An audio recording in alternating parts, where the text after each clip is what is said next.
el orden de los acontecimientos según la Biblia.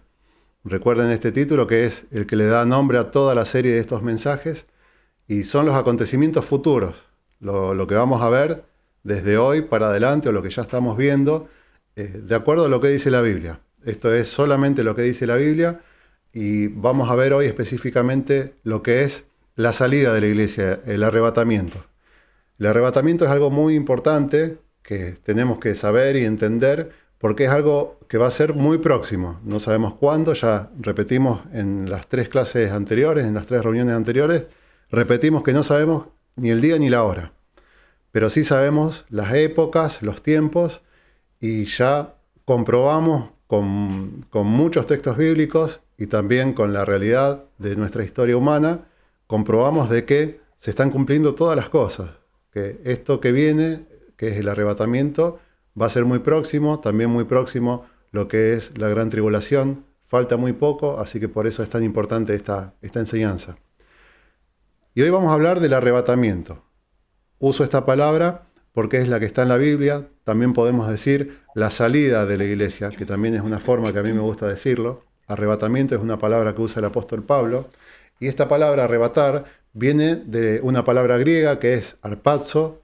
Esa es la palabra de la Biblia original, la Biblia escrita en griego del Nuevo Testamento, que significa sacar con fuerza o con prontitud. Ese es el significado de arrebatar, el significado original de la Biblia. Algunos usan la palabra rapto, lo hemos escuchado muchas veces. Hay un libro muy conocido de la década de los 80 que hablaba sobre esto y también hubo varias películas que se llamaban El Rapto. Más que nada también basadas en ese libro, en la época de los 80, de los 90, se hicieron varias películas que se llamaban El Rapto. Esta palabra también se podría usar, está bien. A mí no me gusta mucho por varias cosas. Primero porque la palabra rapto no aparece en nuestras Biblias, no está. Sí está arrebatar, pero no rapto. Y rapto también da una sensación de sacar con violencia, pero como si fuera un secuestro. Sacar con violencia, pero en contra de la voluntad de a quien están sacando. ¿Se entiende? Sería rapto, nosotros lo entendemos como secuestro. Y el secuestro tiene violencia, pero hay una persona que no tiene poder de decidir. En cambio, arrebatar es otra cosa. Nosotros estamos esperando que el Señor nos venga a buscar, estamos esperando ese día, y el Señor sí nos va a sacar con fuerza, con prontitud. Esa es la idea de la palabra original que está en la Biblia. Hay también películas más modernas, hay una que creo que se llama La Última Profecía o algo así, que aparecen también escenas del arrebatamiento, que desaparecen personas en todo el mundo, y bueno, y se hace una historia en base a eso. Es algo de eso, pero la historia real está en la Biblia, no en las películas ni en el libro, sino está en la Biblia. Para entender lo que es arrebatar, para seguir con el tema de esta palabra, les puedo mencionar un ejemplo que creo que lo sabemos todos. Nuestro país es un gran productor, uno de los más grandes del mundo, de cereales y oleaginosas. Y más que nada en nuestra zona lo vemos todo el tiempo. Vivimos en Rosario, el segundo puerto más importante del país, el primero del interior. Históricamente Rosario es el puerto de los cereales de la Pampa Argentina. Y nosotros vemos esto todo el tiempo. Entonces, en base a esto, quiero dar este ejemplo. Cuando el ejemplo sería para hablar de arrebatar, solamente para eso, para definir la palabra arrebatar. Por ejemplo, si hablamos de un grano que conocemos todos como el maíz, todos conocemos esa planta, algunos es experto también en cosechar esas plantas, no quiero decir nada, pero bueno, entre nosotros hay alguien que hemos visto que se dedica a ir a buscar choclos al campo. Bueno, no decimos más nada para no irnos de tema, pero todos conocemos la planta del choclo, el maíz, y una planta muy grande, una planta de verano, la cosecha gruesa, dicen los gringos de nuestra zona, y es una espiga muy característica el choclo, lo conocemos. Pero no sé si sabían que esa planta tiene un momento muy, muy justo, muy exacto de maduración. Muy justo. Tan justo que si, por ejemplo, el maíz se va a usar para aceite, tiene un tiempo de maduración que es un día, pero si la misma planta se va a usar, por ejemplo, para jarabe de maíz, para hacer dulce, ese tiempo es antes y tiene otro tipo de humedad, es muy distinto. Entonces el productor va viendo cómo viene el crecimiento de la planta en base al clima, a la humedad y todo eso, y más que nada tienen medidores de humedad, en donde cuando llega a cierto número la humedad, ese es el momento de cosechar. Si entendemos esto, si vamos entendiendo este ejemplo, sabemos que hay un periodo largo de cosecha, tiene varios meses, durante todo el verano, en donde la planta se desarrolla, larga la flor arriba, larga la espiga abajo, se fertiliza y empieza a madurar, y cuando llega un momento, ¿vieron? Cuando hay que ir a buscar choclos, también hay un momento justo, porque si se pasa, son muy duros, bueno, eso sería muy a lo burdo, pero en sí la planta por lo que está sembrada, es porque hay un momento muy justo, que casi siempre es 1 o 2 días, es muy preciso, muy preciso. Entonces, cuando el dueño del campo ve que está llegando ese momento, y llega el día en que tiene la humedad justa, yo no recuerdo bien, pero creo que era un 18% de humedad en el grano, era para hacer el jarabe de maíz. Creo que era así, hace mucho que no trabajo en el campo, pero creo que era así. Cuando llega el numerito 18, ahí hay que cosechar. Entonces el dueño del campo hace lo posible para sacar toda la cosecha lo más rápido posible para que no se pase.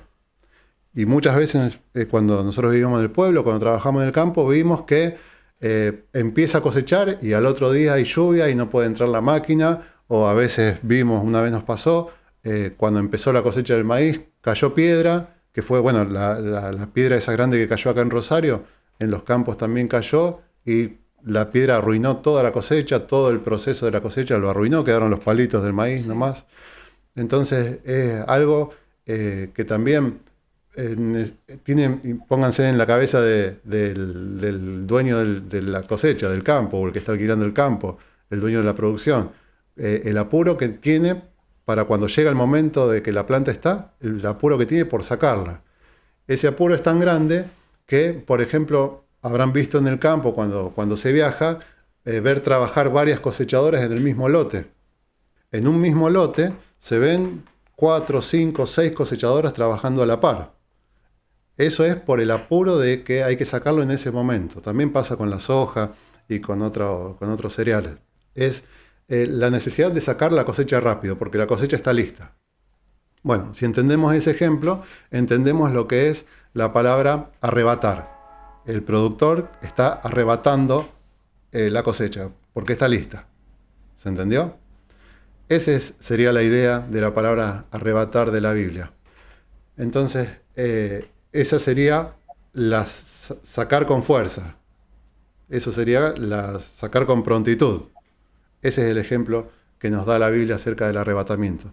Y así va a pasar con la iglesia, porque por ahora el Señor nos viene sacando de a pocos, de a uno, de a dos, personas, hermanos en la fe, que van falleciendo, y el Señor los saca de este mundo y los lleva allá para la vida eterna. De a poco nos van sacando, y muchos conocemos a muchos hermanos que ya fallecieron. Entonces el Señor nos fue sacando de a poco. Pero lo que es el arrebatamiento va a ser que nos va a sacar a todos juntos, rápido, con prontitud. Esa es la palabra arrebatar. Y ahora vamos a preguntarnos, y vamos a hacerle varias preguntas a la Biblia, y vamos a leer mucho la Biblia. ¿Para qué nos saca el Señor? ¿Para qué nos arrebata? ¿Para qué nos saca de esa manera? ¿Para qué el Señor arrebata a su iglesia? Muchos no entienden cómo va a ser la segunda venida del Señor. Hemos hablado ya en reuniones anteriores, los domingos pasados, hablamos de esto, que las personas muchas veces creen en el Señor, tienen fe, pero no saben de qué se trata esto de la segunda venida del Señor. Y son temas que no se hablan, o se hablan muy poco, porque a veces a alguno le da miedo, otro prefiere no saber, o a veces hay congregaciones o predicadores que creen que este es un tema muy ambiguo, como que se puede ver de muchos puntos y no conviene meterse en problemas, pero no es así, es un tema que está bien claro en la Biblia. Esta semana hablábamos que estos versículos, estos textos bíblicos, no están en un lugar en la Biblia donde diga el arrebatamiento será así y lo describe. No hay ningún lugar en la Biblia que sea así, sino que son varios textos que están desparramados en toda la Biblia y lo veíamos como piezas de un rompecabezas. Estos versículos son piezas de un rompecabezas que hablan del mismo tema y estas piezas las tenemos que armar. Y vieron cómo se arma un rompecabezas, casi siempre se arma desde los bordes, se buscan los bordes y se va hacia el centro. Y algo muy importante cuando armamos un rompecabezas, y lo queremos hacer bien, es no forzar las piezas. Muchas personas fuerzan los textos bíblicos que serían las piezas de este rompecabezas. Otra cosa, si nosotros tomamos una pieza del rompecabezas sola y la miramos, no vemos la imagen completa. La imagen completa va a ser solamente cuando veamos todas las piezas bien ensambladas. Eso pasa igual, es un ejemplo claro para ver lo que pasa con la Biblia. Nosotros de a poquito vamos a ir viendo estas piezas, vamos a ir tomando las piezas de este tema y las vamos a ir poniendo por orden en el rompecabezas para desarrollar este tema. Es un tema muy largo, lo vamos a empezar a desarrollar hoy, pero siempre lo vamos a seguir repasando. Hoy vamos a hacer una base lo más sólida posible para poder entender de qué se trata esto. Pero son temas muy largos, muy profundos, y bueno, véanlo siempre así, como rompecabezas, en donde tenemos que ir armando la imagen que el Señor nos quiere dar. No hay otra imagen. Y hay cosas que el Señor nos quiere mostrar de una manera y punto. Y hay cosas que el Señor no nos quiere mostrar y esa imagen no está. Así que si no está, no es para nosotros. El Señor fue claro cuando nos dio lo que teníamos que saber, fue bien claro, por eso la Biblia es solamente lo que tenemos que saber y nada más. Si no está en la Biblia, no lo necesitamos saber. Por más que nosotros tengamos una pregunta que la Biblia no nos responde, eso quiere decir que el Señor no quiere o nosotros no necesitamos que el Señor nos responda a eso. Así que en base a eso vamos a empezar a unir estas piezas, vamos a leer muchos textos, como decía recién. Vamos a empezar con Evelyn, que va a leer 2 textos, uno de Amós y otro de Sofonías. Son libros complicados, ya empezamos con libros que son difíciles de encontrar, libros que no se estudian mucho, son profetas menores, pero son importantísimos. Y estos textos que vamos a leer son para afirmar este tema. Lo que decíamos recién, muchas personas no saben de qué se trata el Día del Señor y muchas personas esperan el Día del Señor. Y hay hasta canciones que aluden a este tema, de esperar el Día del Señor, estamos esperando que venga Cristo, y bueno, y muchas cosas que se mencionan así. Pero generalmente quien dice esto es porque no sabe de qué se trata. Entonces, yo quiero que entre todos sepamos de qué se trata el Día del Señor. La Iglesia no puede ignorar estos temas porque son los más importantes de nuestra vida. Son importantísimos.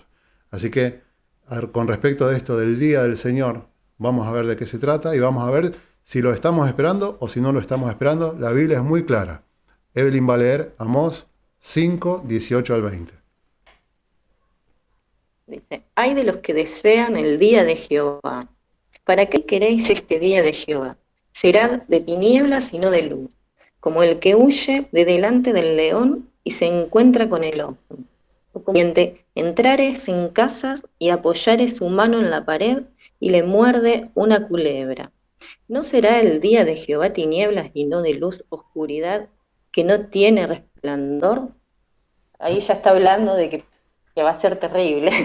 Empezamos fuerte, sí, sí. Y me voy a Sofonía, lo hago directo. El otro es Sofonías 1, 14 y 15. ¿Vieron cómo empezó el versículo anterior, el primero que leímos? Hay de los que desean el día de Jehová.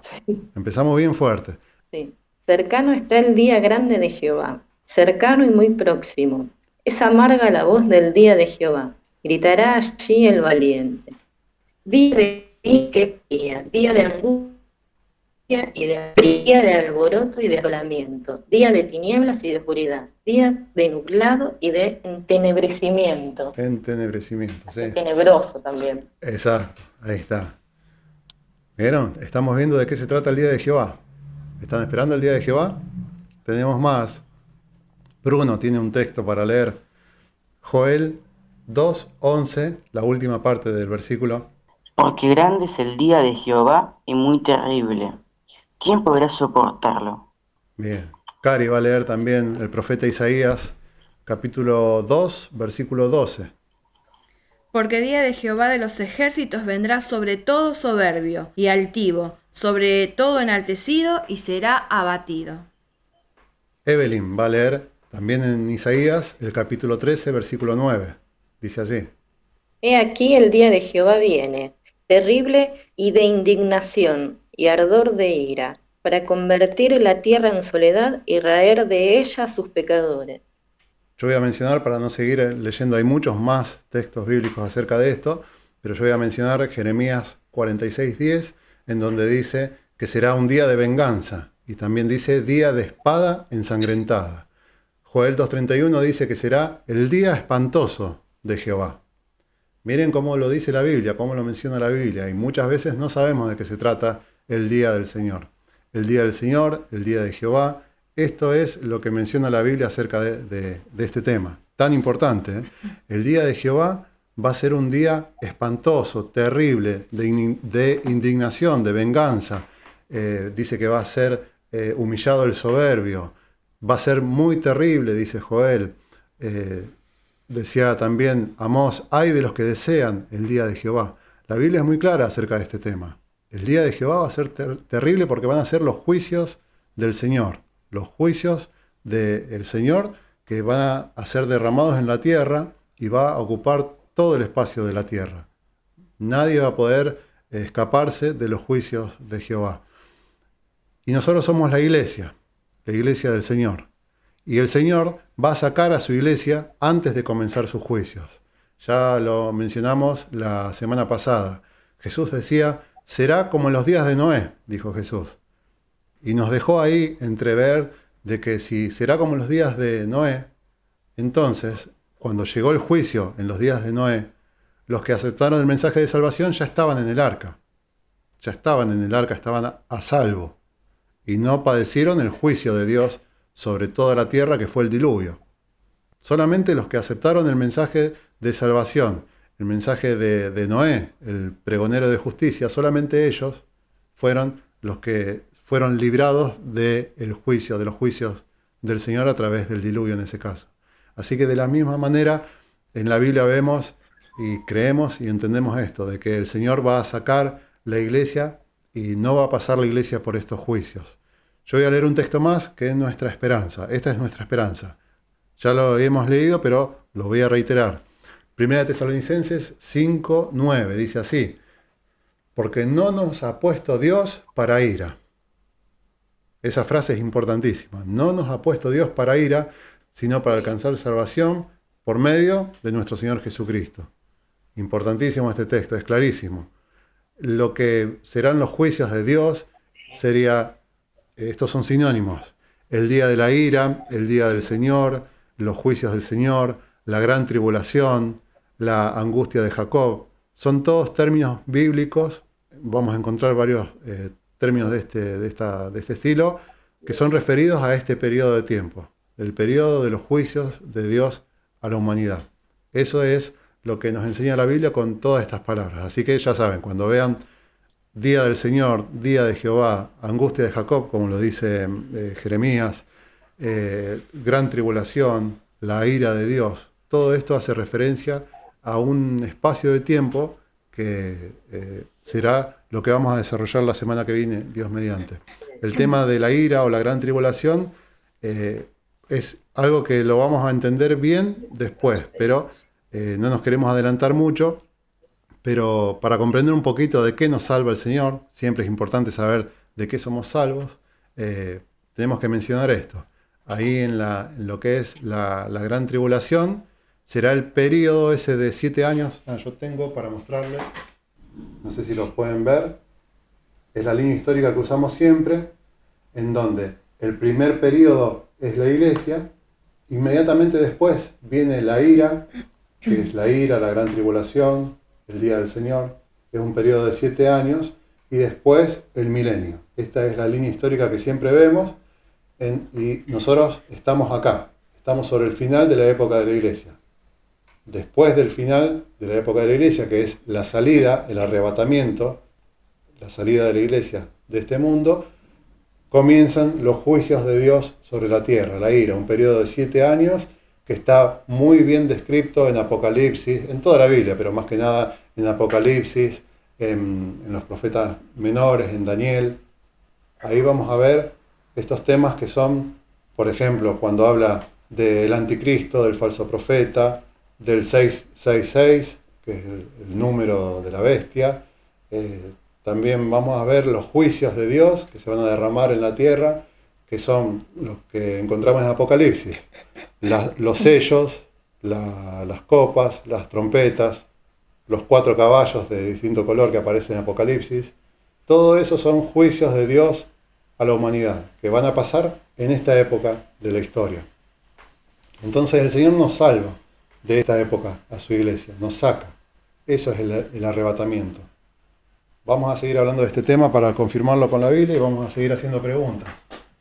Pero nos tenemos que concentrar en esto, en la salida de la iglesia. Vamos a ver estos textos a continuación que serán los textos bases de este mensaje. Esto siempre tenemos un texto o varios textos bases y sobre esto vamos a ir desarrollando el tema. Vamos a ver lo que dice Juan 14, 1 al 4, lo va a leer Cari. No se turbe vuestro corazón.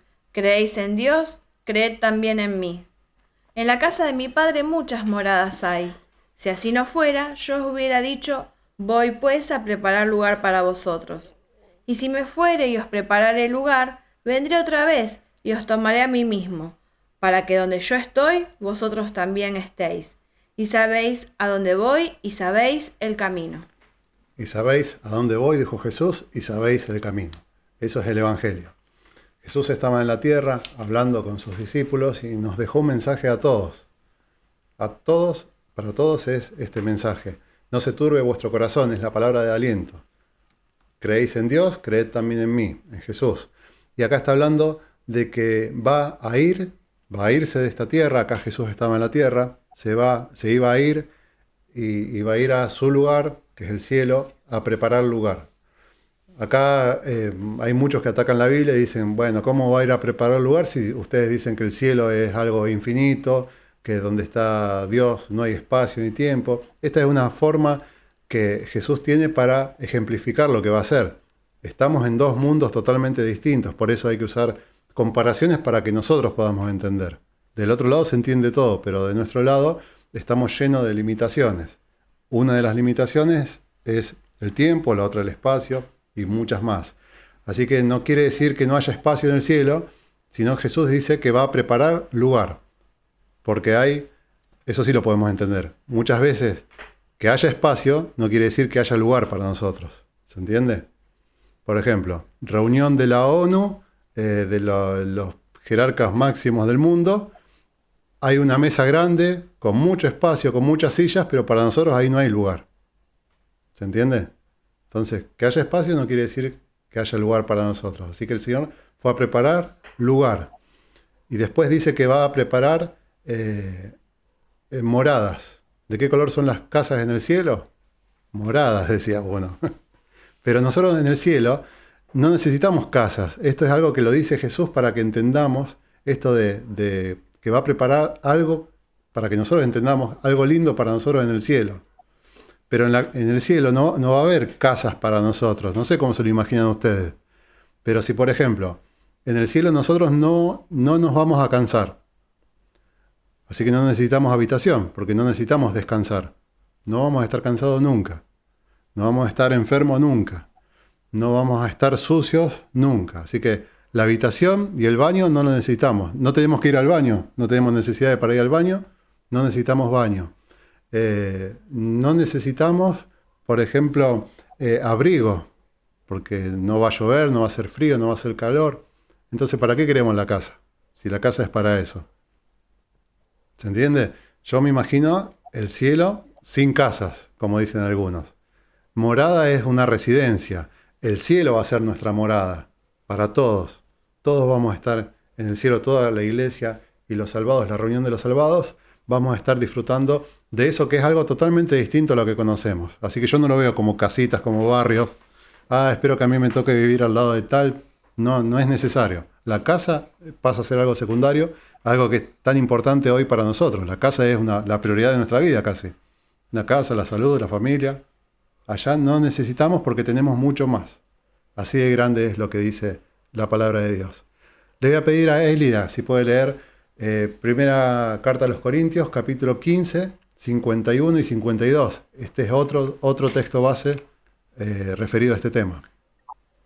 Bueno, entonces, Primera de Corintios 15, 51 y 52. He aquí os digo un misterio. No todos dormiremos, pero todos seremos transformados en un momento, en un abrir y cerrar de ojos, a la final trompeta, porque se tocará la trompeta y los muertos serán resucitados incorruptibles y nosotros seremos transformados. Esto va a ser, dice, de un momento a otro, en un momento, en un abrir y cerrar de ojos. Así. Eso va a ser. En lo que dura este aplauso, así va a ser nuestra transformación. Y seremos transformados en nuestro cuerpo. Lo dijimos muchas veces y esperamos eso. Vamos a ser librados de este cuerpo de pecado, este cuerpo de muerte, y el Señor nos va a dar cuerpo nuevo. Nosotros tenemos, recuerdan, este cuerpo que tiende hacia el pecado, un cuerpo corrupto, un cuerpo que se va muriendo. Pero nosotros vamos a ser transformados así. En un abrir y cerrar de ojos, vamos a ser transformados y eso va a pasar en la salida de la iglesia, en el arrebato de la iglesia. Dice que se va a tocar la trompeta, nosotros vamos a ser sacados los que estemos vivos y los que hayan muerto en Cristo van a resucitar, incorruptibles. Quiere decir que van a resucitar ya con este cuerpo nuevo.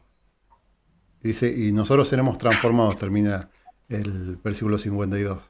Dios nos va a dar este cuerpo nuevo que tanto nos hace falta, ¿no? ¿Cuántos esperan este cuerpo nuevo?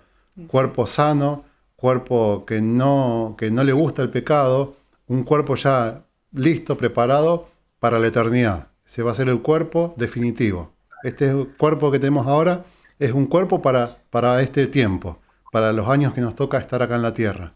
Pero después, ya sea que el Señor nos venga a buscar antes o que muramos, vamos a tener un cuerpo nuevo. Así que se tienen que olvidar de este envase, vamos a tener uno mucho mejor.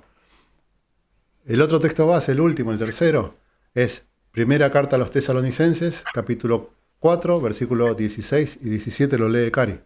Porque el Señor mismo, con voz de mando, con voz de arcángel y con trompeta de Dios, descenderá del cielo, y los muertos en Cristo resucitarán primero.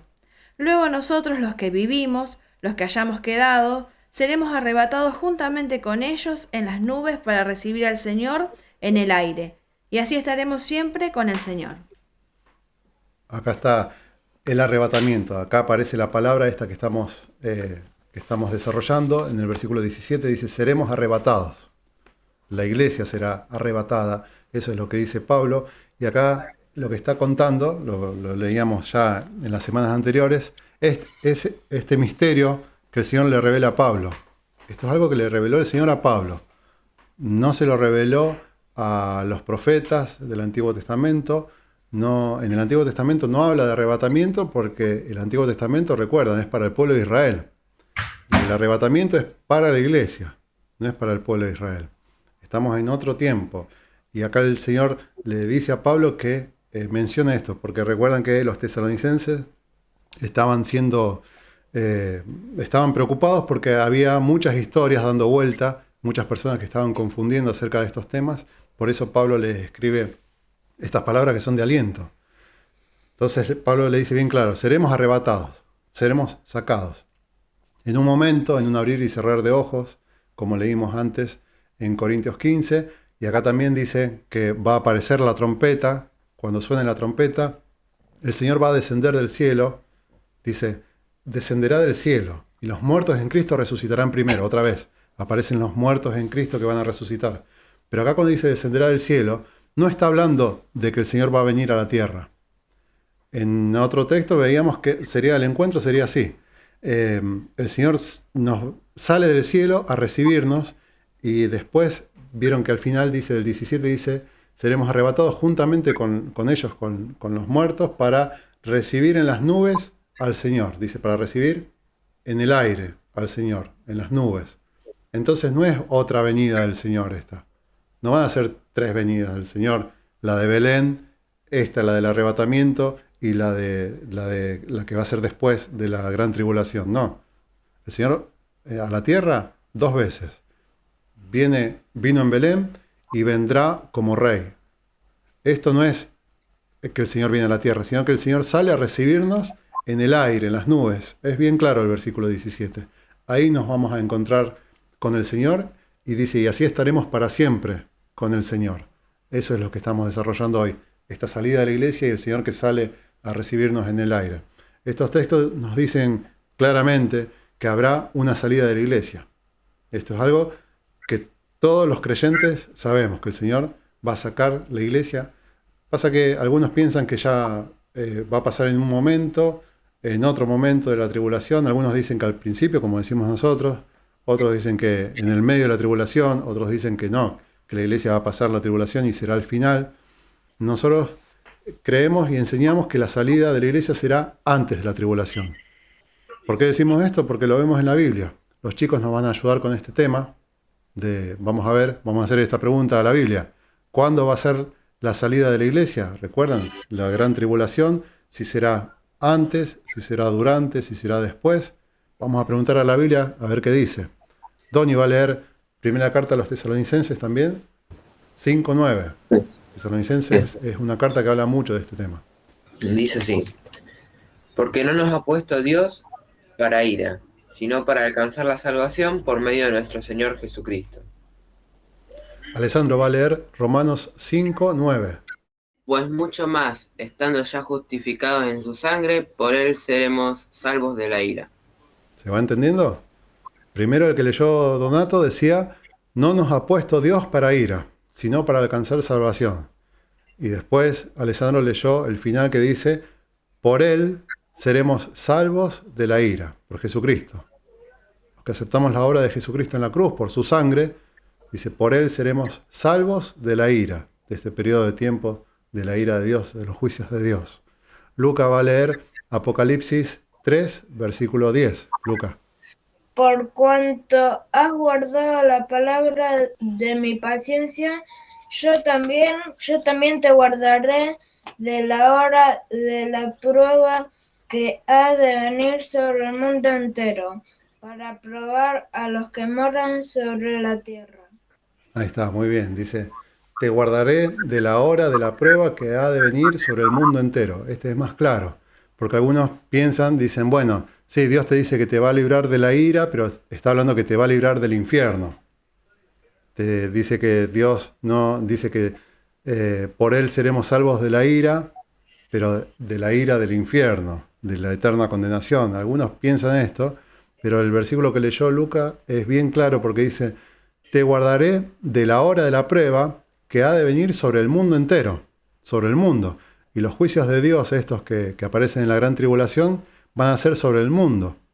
Después sí, hay una condena eterna, pero no en el mundo, sino en el lago de fuego, dice la Biblia, en Apocalipsis.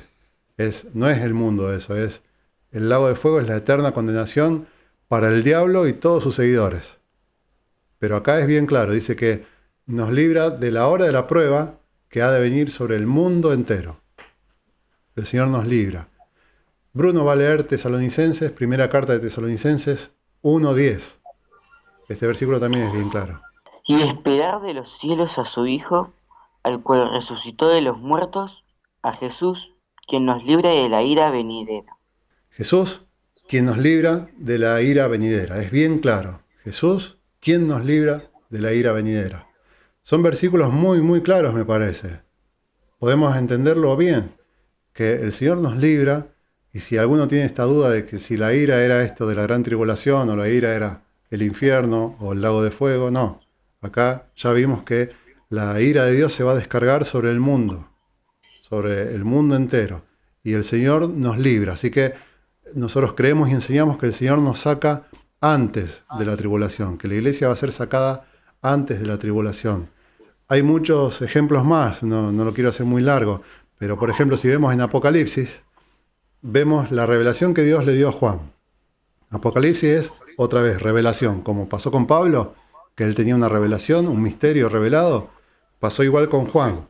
El Señor le dio una revelación muy grande que es el libro de Apocalipsis, muy difícil a veces de entender, pero lo que se ve bien claro es esto, que al comienzo del libro el Señor habla a las iglesias, representadas en las 7 iglesias de Apocalipsis. El Señor está hablando a la iglesia. Pero después hay muchos versículos en donde el Señor no habla más a la iglesia. Y es justamente los capítulos que mencionan los juicios de Dios sobre el mundo entero. Y ahí no habla de la iglesia, no se menciona en ningún momento. Si ustedes ven Apocalipsis desde el 6 hasta el 19, ahí están todos los juicios de Dios, pero la iglesia no aparece mencionada en ningún lado. Y cuando se menciona la iglesia, al final de Apocalipsis, la iglesia ya está en el cielo. Entonces el mismo libro de Apocalipsis nos muestra de que los juicios de Dios van a ser derramados para quienes no sean la iglesia de Cristo. ¿Se entiende? Es lo mismo que venimos enseñando ahora. Si ustedes leen con detenimiento Apocalipsis y buscan la iglesia, la van a encontrar al inicio en la tierra, con los mensajes a las iglesias, los mensajes a las 7 iglesias. Ahí la iglesia está en la tierra, y después aparece ya en el cielo. Y en la época de los juicios, que los juicios son en la tierra, que era lo que decíamos recién, 4 caballos, los sellos, las copas, las trompetas, el anticristo, todo esto que menciona Apocalipsis acerca de los juicios de Dios, ahí la iglesia no está en ningún lado.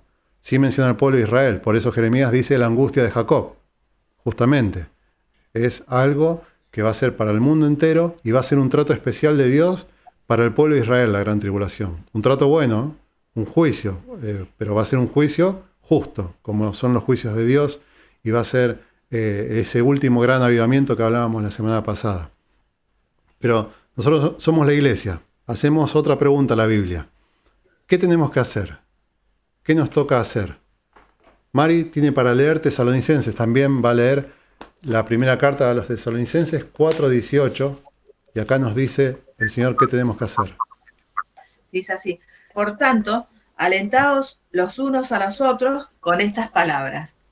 Para nosotros estas son palabras de aliento. Estos temas que estamos viendo, temas muy terribles, muy crudos, y se va a poner peor la semana que viene, ¿eh? Cuando hablemos de lo que son los juicios de Dios, se va a poner mucho peor. Pero son temas de aliento para nosotros, así que nos tenemos que alentar unos a otros con estas palabras. Y cuando dice estas palabras, Pablo está hablando del mismo tema que estamos hablando nosotros. Tesalonicenses también, la segunda carta, capítulo 1, versículo 7, Mari también lo tiene para leer. Sí, y a vosotros que sois atribulados, daros reposos con nosotros, cuando se manifieste el Señor Jesús desde el cielo con los ángeles de su poder. Acá está la respuesta de Pablo acerca de este problema que había en la iglesia de Tesalónica, que había personas que estaban molestando con estos temas. Lo sacaron de la Biblia, estaban diciendo cosas fuera de lo que es la Biblia y estaban preocupando a las personas de los tesalonicenses. Ellos pensaban de que el Señor ya había sacado a la iglesia y ellos se habían quedado, o que ya empezaban los juicios y ellos iban a participar de los juicios. La iglesia de Tesalónica estaba mal. Se sentía mal. Por eso Pablo le dice, vosotros que sois atribulados, daros reposos con nosotros. O sea, una iglesia de un lugar que está alentando a otra iglesia de otro lugar porque le habían enseñado mal, justamente. Le habían enseñado una doctrina falsa. Y Pablo le escribe para alentarlos. Nosotros tenemos que hacer lo mismo. Hay muchas personas que no entienden estos temas, que no tienen idea de lo que va a pasar, y nosotros tenemos que alentarlos con estas palabras, con lo que dice la Biblia, con esta enseñanza que estamos desarrollando. Dice, cuando se manifieste el Señor Jesús desde el cielo con los ángeles en su poder. Está hablando de estos temas que estamos hablando nosotros. Élida también tiene un texto para leer que está en Lucas 21:36, dice así. Velad pues en todo tiempo, orando que seáis tenidos por dignos de escapar de todas estas cosas que vendrán y de estar en pie delante del Hijo del Hombre. Clarísimo este versículo, ¿no? Si nosotros le preguntamos a la Biblia qué tenemos que hacer, Jesús mismo nos responde en su palabra y nos dice, velad. ¿Qué tenemos que hacer? Velar. Dice, ¿para qué? Para que seamos tenidos dignos de escapar de todas estas cosas que vendrán. De todos estos juicios que vendrán, nosotros tenemos que estar velando, tenemos que estar listos para escapar de ellos. ¿Quiénes van a escapar? Los que estemos listos. Es clarísimo el mensaje de Jesús. Dice, de escapar de todas estas cosas que vendrán y de estar en pie delante del Hijo del Hombre. Va a haber dos historias, ahí se va a dividir la historia. Lo vamos a ver, la semana que viene vamos a ver lo que es la gran tribulación. Pero si la iglesia no está en la gran tribulación, la iglesia va a estar en otro lugar y también va a tener una historia distinta. Así que se hacen dos líneas históricas. De una que veníamos desarrollando, la semana que viene vamos a ver lo que es la gran tribulación, pero también más adelante vamos a ver dónde va a estar la iglesia y qué va a estar haciendo. Acá Jesús nos dice algo. Vamos a estar de pie delante del Hijo del Hombre cuando pasen todas estas cosas que vendrán. Es muy clarito el mensaje de Jesús. ¿Qué tenemos que hacer? Velar. Como conclusión, si pueden seguir buscando durante la semana más textos bíblicos acerca de estos temas, van a ver siempre que cuando Dios habla de sus juicios, nunca menciona a la iglesia, nunca están relacionados estos pasajes bíblicos. Cuando están los juicios de Dios, la iglesia nunca es mencionada. Esto es bien claro y lo podemos seguir ampliando durante la semana con otros textos. Cuando el Señor le revela a Juan en Apocalipsis todo lo que va a venir, recuerden, Apocalipsis comienza con los mensajes en la iglesia en la tierra. Capítulo 4, Juan es arrebatado al cielo, lo dice así, es sacado hacia arriba y desde ahí ve todo lo que serán los juicios de Dios, desarrollado con una explicación extraordinaria, combinando también dos lenguajes, el lenguaje de Dios con el lenguaje que entendemos nosotros, por eso está lleno de comparaciones. Ahí está bien descrito todo lo que va a pasar en la gran tribulación, en los juicios de Dios. Después, el final de los juicios de Dios. Recuerden que estos son el día del Señor. 7 años en donde todo esto va a ir creciendo y va a finalizar con la llegada del Señor a la tierra. Como todo rey, como todo gobernante, no es que llega de improviso, hola, acá estoy, llegué. No, hay un preparativo, un protocolo, hay toda una conmoción en el lugar donde va a llegar. No sé si recuerdan cuando llegó el presidente de Estados Unidos, aviones, helicópteros, las bestias se llamaban justamente, las bestias, los autos estos que tenía el presidente para moverse, a donde él se movía se te cortaba el celular, no tenías más datos en el teléfono. Todo se preparó y con mucho tiempo de anticipación para que el hombre pase por una calle y se fue, y ya está. O para que venga a Argentina un rato y se fue. Bueno, imagínense, eso fue con una persona. Imagínense con el Señor. Cuando venga el Señor, sus juicios comienzan como si fuera en crecimiento. Cada vez peor. Nosotros ya estamos viendo que empieza a subir toda la maldad y se van a empezar a manifestar los juicios de Dios. Pero en la gran tribulación se va a acelerar, va a ser algo rapidísimo. Y cuando leemos en Apocalipsis, la semana que viene vamos a desarrollar algo, van a ver que van a ser juicios de menor a mayor. Y como punto máximo, la venida del Hijo del Hombre. La venida del Hijo del Hombre para venir a reinar, para gobernar sobre todo. Eso es lo que nosotros estamos esperando. Jesús dijo que será como en los días de Noé, recuerden, como en los días de Noé. Empezó a llover de a poquito, y empezó a llover más, y más, y más, hasta que toda la tierra quedó sumergida bajo agua, y todos los que estaban fuera del arca perecieron, todos murieron, todos los que estaban fuera del arca. Los únicos que se salvaron estaban dentro del arca porque habían recibido el mensaje de que había una salvación, que era lo que predicaba Noé. No fueron muchos, fueron justamente su familia, pero es un ejemplo clarísimo. Los que aceptaron el mensaje de salvación, el Señor los puso a resguardo y Él mismo dice que cerró la puerta. Y los que estaban afuera no pudieron entrar. Entonces, será como en los días de Noé. Vendrán los juicios, empezará a llover de a poco y las personas se van a empezar a dar cuenta que era real. Pero cuando se den cuenta, va a ser muy tarde porque la puerta ya va a estar cerrada. Por eso nosotros tenemos que predicar el Evangelio ahora. El mensaje del Evangelio está a disposición de todos ahora. Pero van a ser salvos todos los que crean. Todos los que crean a Dios. No los que crean en Dios, sino los que crean a Dios. Es muy distinto. Creer en Dios, cualquiera puede creer. Los demonios creen, también dice la Biblia, y hasta tiemblan por creer en Dios. pero no le creen a Dios. Nosotros le creemos a Dios, creemos en su palabra, por eso todos estos temas los desarrollamos a la luz de la Biblia, porque la Biblia es la palabra de Dios. Nosotros creemos en la palabra de Dios, creemos a Dios gracias a lo que Él nos dejó escrito en su palabra. Así que nosotros ya lo sabemos, pero si alguno está mirando este video, pregunto, ¿estás listo? Falta muy poco. ¿Estás listo para esto que va a pasar? Dentro de poco van a comenzar los juicios. Ya estuvimos hablando todas estas semanas acerca de esto. ¿Pero estás listo? Y nos pregunto acá también entre nosotros. ¿Estamos listos? ¿Estamos velando, como dice Jesús en Lucas? Yo voy a leer los últimos 2 versículos que tengo. Dice así Joel 2:1. Tocad trompeta en Sión y dad alarma en mi santo monte. Tiemblen todos los moradores de la tierra, porque viene el día de Jehová, porque está cercano. El día de Jehová está cercano. El día de Jehová está cercano. Dice Joel 3:14. Muchos pueblos en el valle de la decisión, porque está cercano el día de Jehová, en el valle de la decisión. ¿Vieron el nombre del valle? El valle de la decisión. ¿Cuál es tu decisión? ¿Decidís quedarte o decidís salir con la iglesia de Cristo? ¿Cuál es tu decisión? La única es creer en el Evangelio. Esa es la salvación.